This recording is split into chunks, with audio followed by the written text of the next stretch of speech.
আমেরিকাতে স্টুডেন্ট ভিসায় আসার জন্য একটা স্টুডেন্টের এক্স্যাক্টলি কত টাকা খরচ হয়, একদম এক্স্যাক্ট যদি আমি বলি টু দ্য পয়েন্ট, ঠিক 4টা জায়গায় আমাদের মেইন খরচগুলো হবে। এই ভিডিওতে আমরা কোনো টুকরা টাকরি এদিক সেদিক ভুংচুং কোনো ধরনের খরচ নিয়ে আলোচনা করব না।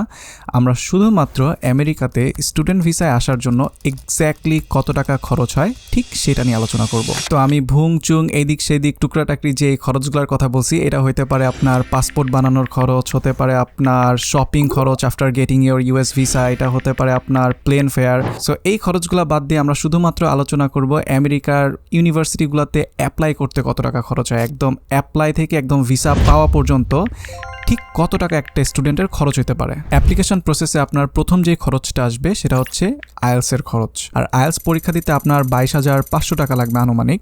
তো প্রথম যে খরচটা আমাদের আসবে সেটা হচ্ছে আইএলস এক্সামের জন্য, ওইটা হচ্ছে 22,500 টাকা। দ্বিতীয় যে খরচটা, সেই খরচটা হচ্ছে আপনার ইউনিভার্সিটিতে অ্যাপ্লিকেশন ফি। এখন এইটা ডিপেন্ড করে university two university.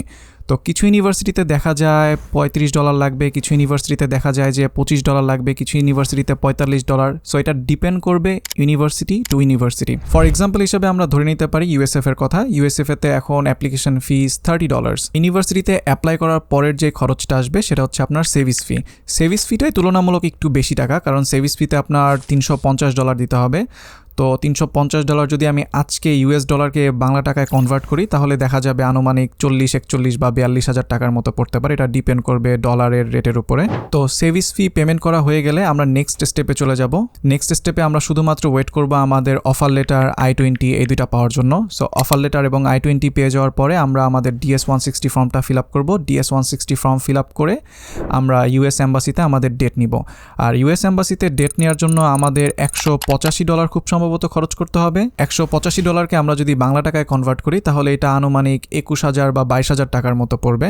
Embassy fee payment করার পরে আমাদের আর কোনো খরচ থাকবে না। আমরা শুধুমাত্র ওয়েট করবো আমাদের ইন্টারভিউ ডেটের জন্য। সো এই হচ্ছে টোটাল 4টা স্টেপ, বা আমি বলতে পারি 4টা পয়েন্ট। সো এই 4টা জায়গায় হচ্ছে আমাদের মূল টাকাটা খরচ হবে। তো আমি যদি আবার রিক্যাপ করি, প্রথমেই আমাদের আইএলসের জন্য খরচ করতে হবে। আইএলসের জন্য আমাদের 22,500 টাকা লাগবে। সেকেন্ডে আমাদের ইউনিভার্সিটিতে অ্যাপ্লিকেশন ফির জন্য আমাদের ডিপেন্ড করবে ইউনিভার্সিটি টু ইউনিভার্সিটি। কিছু ইউনিভার্সিটিতে $35, কিছু ইউনিভার্সিটিতে $30, কিছু ইউনিভার্সিটিতে $20, $25, $45, ডিপেন্ড করবে ইউনিভার্সিটি টু ইউনিভার্সিটি। থার্ড যেটা, সেটা হচ্ছে আমাদের সেভিস ফি পেমেন্ট। তো সেভিস ফিতে আমাদের সব থেকে বেশি যাচ্ছে, সেটা হচ্ছে $350। সো সেভিস ফিতে হচ্ছে আমাদের প্রায় 40-41,000 টাকার মতো চলে যাচ্ছে। লাস্ট পয়েন্টটা হচ্ছে ইউএস এম্বাসি ফি।